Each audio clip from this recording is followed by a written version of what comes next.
When you think of ECW, names like Tommy Dreamer, Sabu, Taz, the Sandman might come to mind. But what if I told you that some of the most legendary and surprising names in wrestling history once stepped foot in the land of the extreme, and most fans have completely forgotten? From WWE Hall of Famers to future icons, this is going to be a wild ride through the most forgotten ECW cameos. This is not counting the WWE retread from the mid-2000s. Let's start with a true legend, Kerry Von Erich. In 1993, long after his WWF run, the Texas Tornado appeared in ECW. Then it was still known as Eastern Championship Wrestling. Though his time there was brief, Kerry brought instant legitimacy and name value to the young promotion. It's surreal to think that one of wrestling's royal family members stood in an ECW ring. In that same year, Stan the Lariat Hansen, known for his brutal brawling style in Japan and in the AWA, made a shocking ECW appearance himself. And even in just appearance, he left a mark with his wild, unhinged energy that fit ECW like a glove. Also in 1993, Road Warrior Hawk showed up in ECW. Yes, half of the most dominant tag team of all time wrestled in the ECW arena. Hawk had a few matches that year, and though he wasn't there long, his appearance connected the old school powerhouses with the new wave of hardcore wrestlers. Another WWE name you might not associate with ECW is Jim the Anvil Neidhart. He made appearances in 1992, 93, and again in 1995. Neidhart never had a sustained ECW run, but his cameos were an odd blend of nostalgia and grit, facing names like the Sandman and 911 during his short stays. Long before Who's Better Than Canyon became a catchphrase, Chris Kanyon wrestled in ECW in 1994. Now, he was still finding his footing in the business, and his brief run is almost completely forgotten, but it's a pretty cool snapshot of a future innovator on the rise. Before becoming Gangrel in the WWF, Vampire Warrior made a couple of spooky cameos in ECW, once in 1995 and again in 1997. And while there was no full bloodbath gimmick at that time, it was a dark preview of what was to come for wrestling's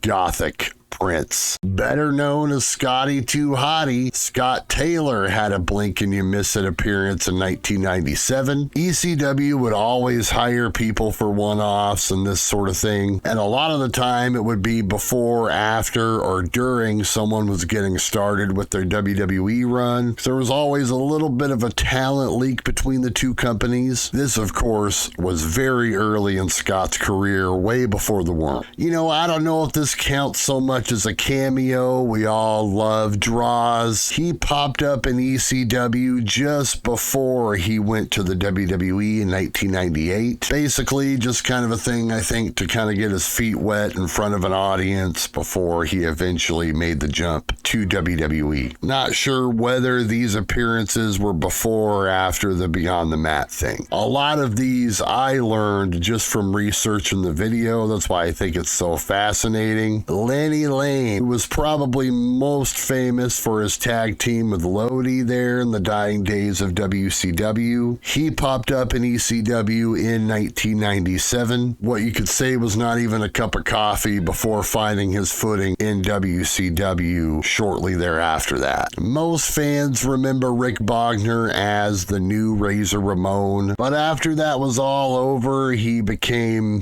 Big Titan, because he was employed by Titan Towers at one point. You get it? Bogner really was trying hard to reinvent himself in the States after all that, and this ECW run was a huge part of that. It was just kind of a one-off thing. He would end up having a lot more success in Japan with the gimmick. Yep, Ricky Morton and Robert Gibson, the Rock and Roll Express, they took their classic tag team to ECW in 1998. These appearances proved one thing, if nothing else, and that's that every everyone loves the Rock and Roll Express no matter where you go. Long before he was a mainstay in Ring of Honor and TNA, Christopher Daniels wrestled in ECW in 1999. It was a brief couple of spots before landing in WCW and being on the roster during their closing days. Most fans know him as Mil Muertes from Lucha Underground, but back in 2000, known as Ricky Banderas, he had a short ECW appearance. Paul Heyman, once again, just way ahead of his time, exposing this unique character to the American audience pretty much for the first time. This one is one of those ones that pretty much no matter who is watching this video will say, hey, I actually remember this one, but you know, I went ahead and threw it in there anyway because why the hell not? One of Rob Van Dam's real-life friends, Scotty Anton, had a memorable mini feud with RVD in 2000. He was even a part of the infamous Van Terminator debut spot. Go look it up. Wrestling fans will pretty much always see him as the American male Scotty Riggs, even though they darkened him up in the flock and then he had this run. Good possibility that it's one of the most overlooked chapters in ECW. Maybe for good reason. I don't know. PCO, as we know him currently, one of the true chameleons in the sport of wrestling, I think. We first knew him as a Quebecer. Then he was Jean-Pierre Lafitte. Then he was an amazing French Canadian, and then a Quebecer again. Well, in the year 2000, PCO showed up in ECW with the Jean-Pierre Lafitte gimmick. It was pretty much just an ironic throwback to the gimmick and something to get a rise out of the ECW crowd. And it worked. Yep, absolutely. Rick and Scott Steiner appeared in ECW in 1995. A really brief moment in time where they were between two companies. At that point, they were going from WWF back to WCW. Paul was able to rousel him in for some dates. Overall, though, that's kind of the theme of this video. Paul Heyman, at times, seemingly would reach into the bank account to bring these big stars in. Did he need to do it? You know what I mean? I got a feeling the ECW arena was going to sell out every time, pretty much no matter what they did. So at the end of the day, you got to think, you know, he did this for the fans, to give them something exciting to take home. But also at the same time, I think he definitely knew that it was going to make people talk. And it worked. One final one I'll talk about here, and this is another one that a lot of people might actually remember, but I went ahead and threw it in anyway because what are you going to do about it?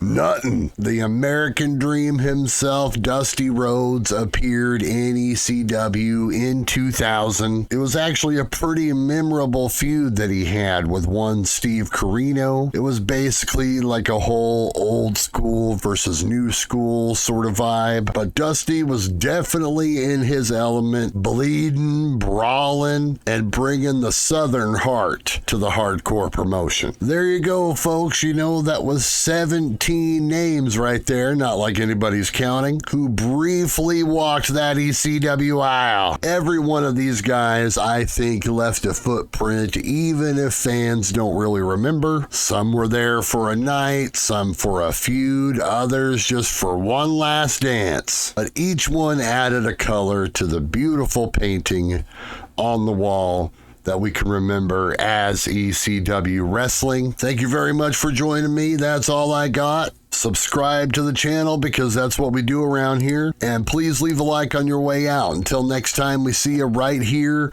on Pro Wrestling Planet. Arriba!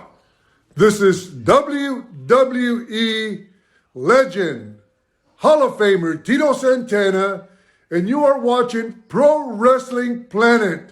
Does not get any better than this. Arriba!